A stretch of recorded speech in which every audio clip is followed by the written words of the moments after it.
جامعۃ المومنات کے 29ویں یوم جلسے تقسیم اسناد و عطائے خلعت کا اتوار 29 اگست کے روز اردو مسکن خلوت میں انعقاد عمل میں آیا، جس میں مہمان خصوصی کی حیثیت سے ریاستی وزیر داخلہ محمود علی نے شرکت کی۔ ان کے علاوہ قونصل جنرل ایران متعین حیدرآباد آغا مہدی شرقی اور حضرت علامہ مولانا مفتی محمد نذیر احمد مفتی کشمیر نے شرکت کی۔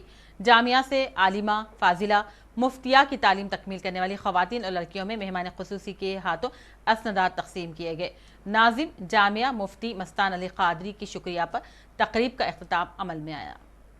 بہت بڑا ہے، یونیورسٹی ٹائپ کا مدرسہ ہے جہاں پر ہزاروں بچیاں پڑھتی ہیں اور یہاں ڈاکٹریٹ کرتی ہیں۔ جو بچیاں ڈاکٹریٹ کریں اسے ایوارڈ دیا گیا۔ ہمارے مفتی مستان علی صاحب، ہمارے صابر بھائی صاحب، ایسے بہت ان کے ساتھ جڑے ہوئے جو لوگ ہیں ان کو سب کو میں دل کی گہرائیوں سے مبارکباد دیتا ہوں۔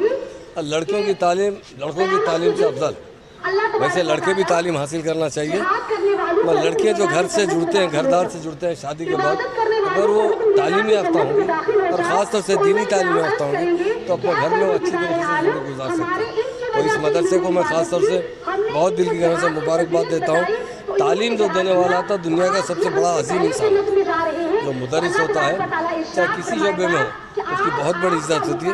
میں اللہ تعالیٰ سے دعا کرتا ہوں کہ جامعۃ المومنات کو اور ترقی دے، یہاں آج ہزاروں بچے آئیں اور ایک بڑی یونیورسٹی کی شکل اختیار کریں، اور خاص طور سے آج بچوں کو دیکھنے کے بعد بڑی خوشی ہے۔ بچے معصوم بچے ہیں جو 17، 18، 19، 20 سال کی ہیں، وہ ڈاکٹریٹ ڈگری حاصل کریں اور پرفیکٹ طریقے سے یہاں سے تعلیم حاصل کریں۔ میں ایک بات کی گزارش اور بھی کرنا چاہتا ہوں، جتنے دینی مدارس سے ضرور دینی تعلیم دیجیے، اور ساتھ میں ماڈرن ایجوکیشن بھی دیجیے، کیونکہ وہ لڑکیاں شادی کے بعد اپنے بچوں کو پڑھا سکیں، کیونکہ آج کے زمانے میں ٹیوشن پڑھانا بڑا مشکل ہوگا، استادوں کا ملنا مشکل ہوگا۔ شہری انتظامیہ اور مقامی ارباب